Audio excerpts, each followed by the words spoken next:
Khotbah saya hari ini berbicara tentang karakter. Karakter adalah kunci untuk menuai. Nah, apa sih sebenarnya kunci daripada penanaman gereja? Dan apa kunci daripada kita bisa menuai?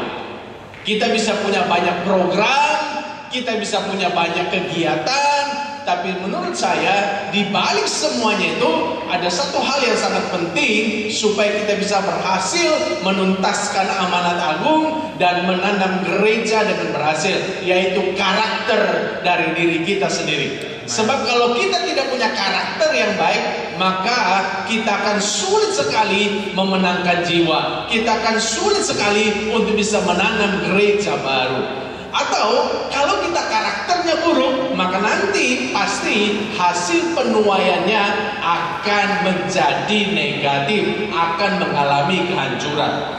Bapak Ibu, kita mendengar ada banyak sekali pendeta-pendeta yang terkenal, yang besar, yang berhasil, kemudian mengalami kejatuhan gara-gara tidak punya karakter yang baik. Beberapa bulan yang lalu kita mendengar ada berita tentang seorang pendeta besar di Australia. Gerejanya ini gereja sudah mendunia, tapi kemudian jatuh. Kenapa? Masalah karakter.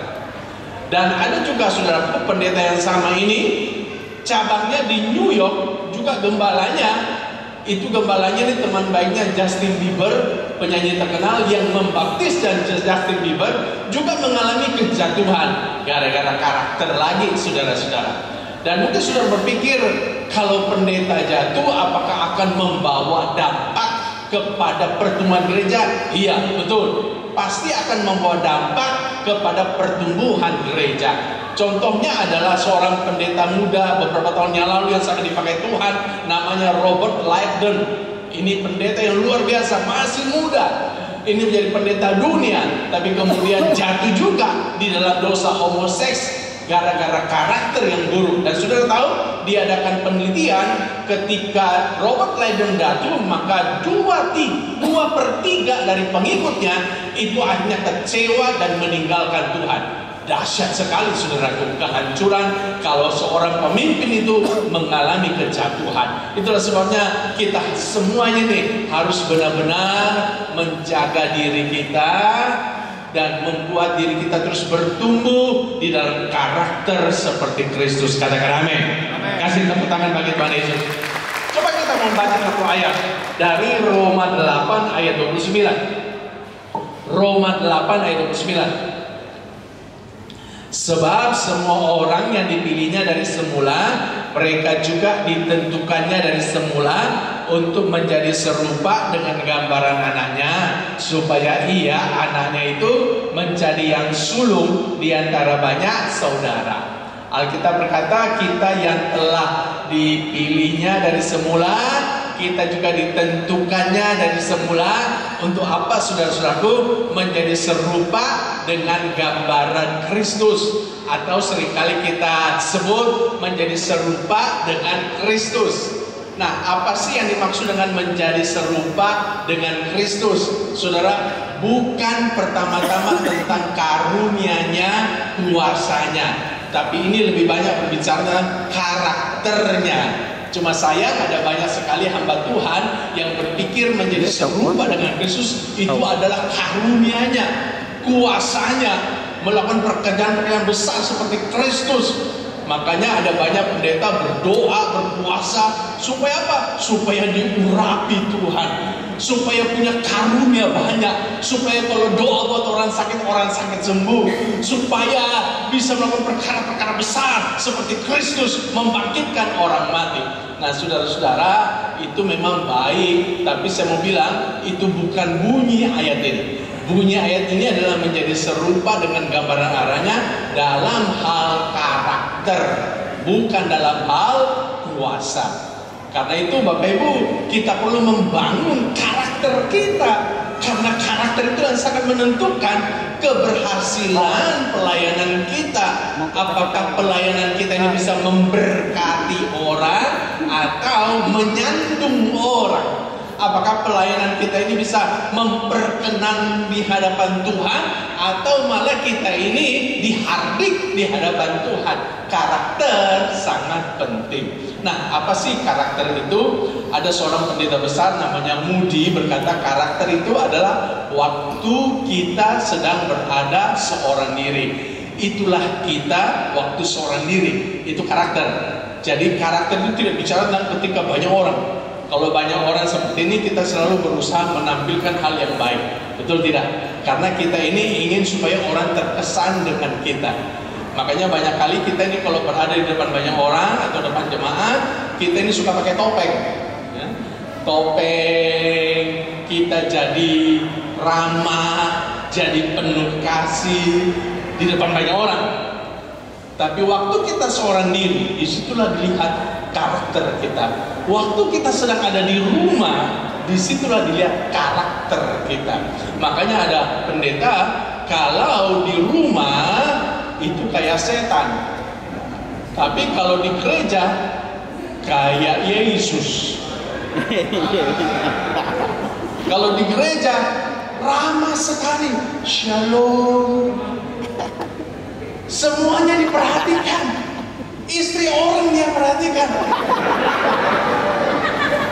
Wah, kalau di rumah galaknya luar biasa, cueknya luar biasa, nggak pedulinya luar biasa, nggak peduli sama istri, nggak peduli sama anak. Kenapa? Karena memang begitu. Kita ini kalau di depan banyak orang, kita selalu ingin menampilkan kesan yang baik. Harusnya di rumah dan di gereja karakter kita tetap sama. Amin. Katakan amin. Amin. Ini pernah terjadi nih ya. Satu hari ada seorang istri pendeta dengan anak pendeta tiba-tiba muncul di gereja bawa kasur sama bantal.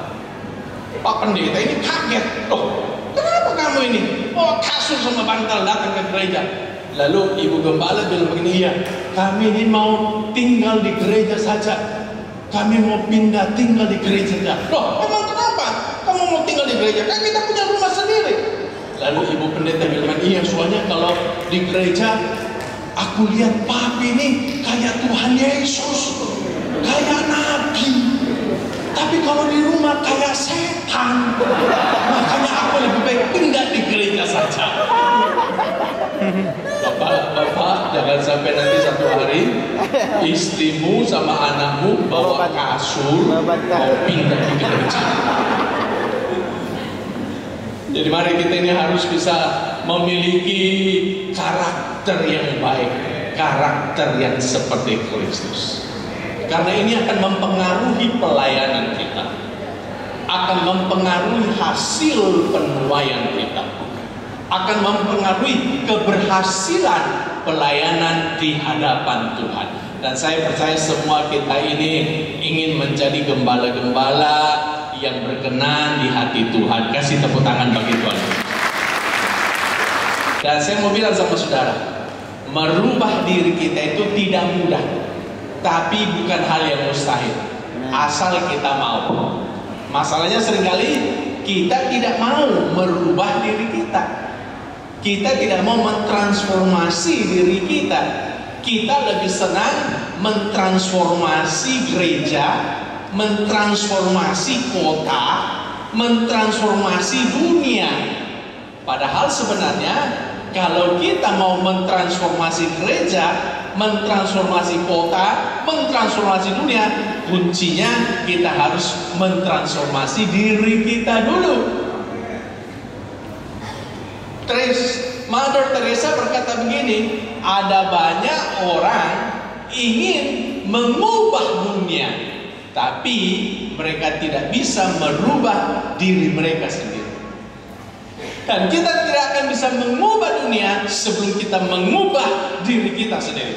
Kita tidak akan bisa mentransformasi dunia, mentransformasi negeri sebelum kita mentransformasi diri kita sendiri. Dan waktu kita mentransformasi diri kita sendiri, maka karakter kita juga pasti akan berubah. Dan semakin hari akan semakin seperti Kristus. Katakan amin. Harusnya nih, teman-teman kita ini setiap tahun kalau ketemu dengan kita di MD, harusnya mereka akan kasih perkataan gini, wah saya lihat kamu berubah sekarang. MD lalu emosional, tapi sekarang sabar. Amin. Berarti ada perubahan. Kasih tepuk tangan bagi Tuhan Yesus. Istri kita harusnya bisa bilang sama kita, Pak, aku lihat Papa berubah sekarang.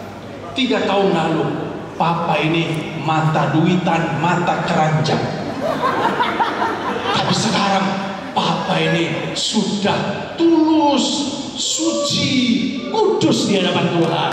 Kasih tepuk tangan bagi Tuhan Yesus.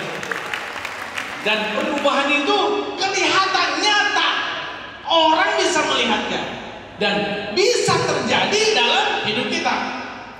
Tidak ada yang mustahil. Masalahnya kita mau atau tidak. Dan jangan kita terlalu menggebu-gebu mengubah orang lain, mengubah dunia. Kita harus menggebu-gebu mengubah diri kita sendiri. Kasih tepuk tangan bagi Tuhan Yesus. Jadi ada seorang anak muda ini usia 20 tahun. Dia ikut KKR, dilawat Tuhan, dijamah Tuhan. Waduh, dia jadi bersemangat, berapi-api mau melayani Tuhan, mau mengubah dunia. Dia lalu berdoa sama Tuhan, Tuhan, aku mau mengubah dunia ini. 10 tahun kemudian dia sadar, susah ya mengubah dunia, terlalu luas dunia ini. Lalu dia kecilkan targetnya. Kalau begitu, aku mau mengubah negeriku saja. 10 tahun kemudian, waktu itu usia sudah 40 tahun, dia sadar susah juga ya mengubah negeri Indonesia, terlalu luas. Kalau begitu, aku ubah saja pulauku Kalimantan, aku ubah kotaku. 10 tahun kemudian sudah mudah sadar, susah juga ya ubah Kalimantan, susah ubah kota-kota. Lalu dia kecil lagi, kalau begitu aku ubah saja gerejaku. 10 tahun kemudian, ketika dia berusia 60 tahun, dia juga sadar, susah juga ya mengubah gerejaku ya. Majelis-majelis ini banyak yang tegar tengkok. Ini saya punya ketua pemuda, ketua WBI, aduh ini banyak yang suka berontak, susah ya mengubah gereja. Dia kecilkan lagi, kalau begitu aku mau mengubah keluargaku saja. 10 tahun kemudian, usianya 70 tahun, dia sadar susah juga ya mengubah istriku yang cerewet itu ya. Susah nih mengubah anakku ini yang suka protes ini, yang suka kritik ini. Akhirnya dia sadar, dia hanya bisa mengubah dirinya sendiri. Tapi waktu itu usianya sudah 80 tahun, udah terlambat sudah. Jadi 60 tahun dia menggunakan usaha untuk mengubah orang lain dan dia gagal. Dia baru sadar dia hanya bisa mengubah dirinya sendiri. Karena itu Bapak Ibu, sebelum terlambat, saya mau bilang sama saudara, tidak usahlah rubah orang lain, rubahlah dirimu sendiri. Amin. Dan ketika kau berubah, lihatlah, istrimu akan berubah, suami akan berubah, anak-anak akan berubah, gereja akan berubah, Amin. kota akan berubah, bangsa kita akan berubah. Kasih tepuk tangan bagi Tuhan Yesus. Dan kita akan membawa dampak bagi penuaian negeri kita. Kita akan membawa dampak bagi orang lain. Orang lain akan diselamatkan oleh pelayanan kita. Keluarga-keluarga diselamatkan oleh pelayanan kita, karena kita sudah berubah. Kasih tepuk tangan bagi Tuhan Yesus. Jadi betapa pentingnya memiliki karakter seperti Kristus. Saya mau mengajak rekan-rekan hamba Tuhan, teman-teman, ayo yuk setiap hari sekarang kita mulai mengejar menjadi serupa dengan Kristus. Tambah hari tambah serupa dengan Kristus, tambah hari punya karakter seperti Kristus. Tuhan tolong kita, Tuhan berkati kita. Mari kita mau datang kepada Tuhan. Haleluya.